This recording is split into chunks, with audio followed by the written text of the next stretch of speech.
Selamat datang di Dongeng Tanah Jawa. Mari mendengarkan. Pagi merekah, matahari begitu cerah menyinari kediaman Nusa. Namun suasana pagi itu tampak sepi. Ayah bekerja, Nusa dan Tara pergi sekolah, sedang ibu berbelanja di pasar dekat rumah. Tampak Cemeng sendirian di rumah, bermalas-malasan seperti biasa. Tidak ada gairah untuk beraktivitas pagi itu. Suara tikus berdencit dari dapur pun tidak ia hiraukan.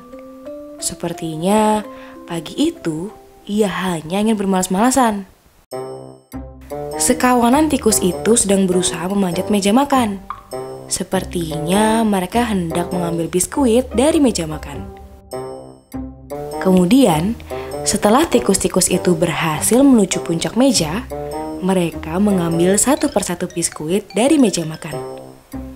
Tikus-tikus itu bergantian menuruni meja makan, hingga tikus terakhir yang hendak turun menjatuhkan biskuit itu dan membuat si Cemeng terbangun. Mata si Cemeng mengawasi biskuit yang jatuh pada lantai. Matanya kemudian melirik ke atas meja.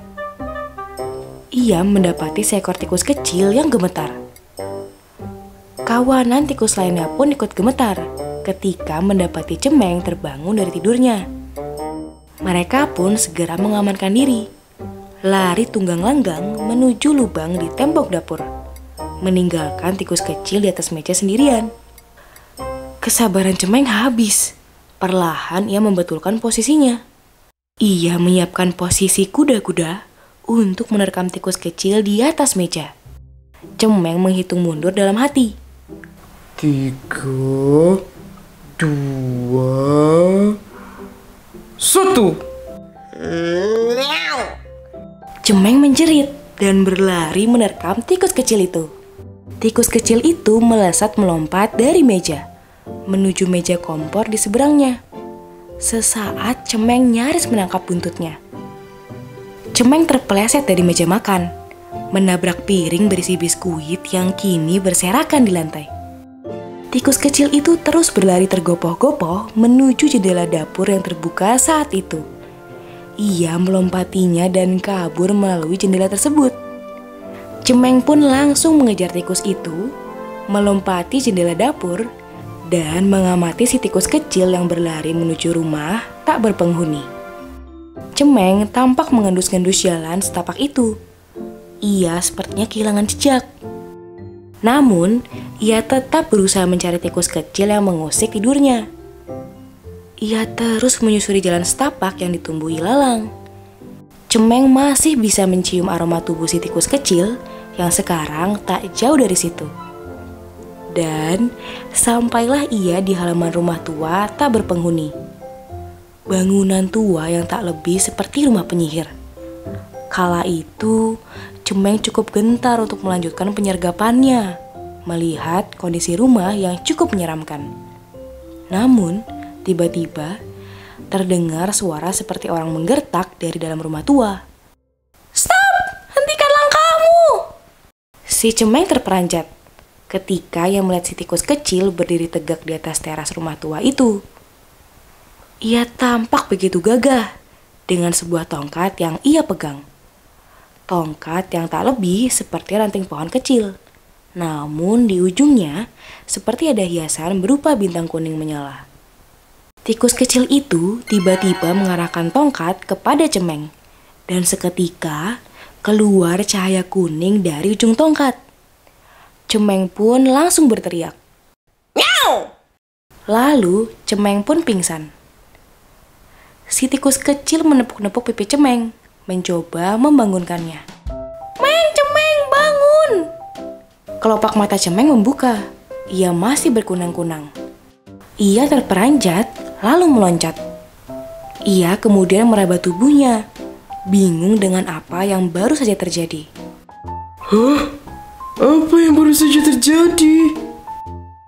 "Kamu baru saja pingsan, dan setelahnya kamu bisa berbicara." Hah? Bicara? "Persis seperti yang kau lakukan sekarang." Bagaimana bisa? Tikus kecil mengeluarkan tongkat ajaibnya yang cemerlang. Apa itu? Kau dapat dari mana? Ini adalah tongkat ajaib. Semua permintaan yang kuminta pasti akan terkabul. Aku temukan di dalam rumah tua itu. Sepertinya rumah tua itu adalah milik seorang penyihir. Yang betul saja kamu, Kus. Cemeng pun tampak ketakutan. Yakin betul, aku menemukannya di rumah itu dan bisa melakukan hal-hal ajaib seperti ini. Lantas, apa yang harus kita lakukan? Lebih baik sekarang kita pulang saja sebelum penyihir itu mengetahui bahwa tongkat ajaibnya ini hilang. Muka Cemeng semakin panik dan meminta si tikus kecil untuk segera meninggalkan rumah tua itu. Kalau begitu, ayo kita segera pulang. Mereka berdua akhirnya bergegas pulang ke rumah.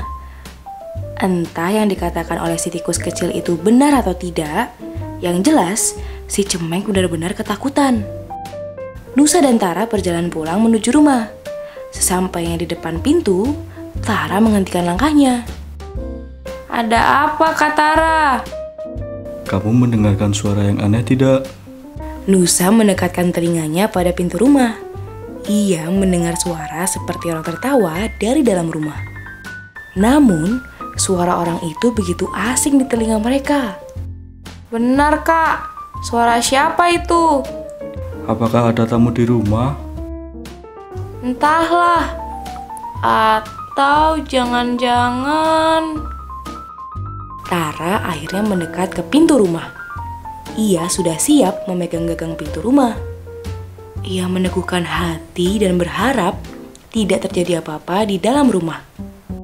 Gagang pun diayun. Pintu rumah terbuka.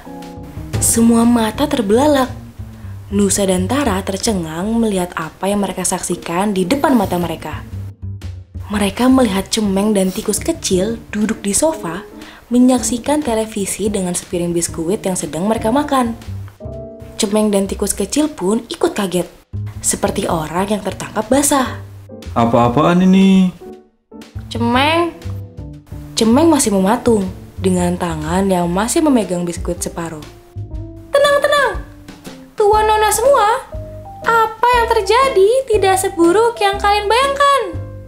Nusa dan Tara ikut mematung, mendengar si tikus kecil dapat berbicara. Kami hanya bersantai sambil menonton TV. Sambil makan biskuit juga sih. Bagaimana kalian bisa berbicara? Jangan takut dulu, Nusa. Kemarilah, biar si tikus ini menjelaskan. Hei, sembarangan. Jangan panggil aku tikus lagi. Panggil aku Curut.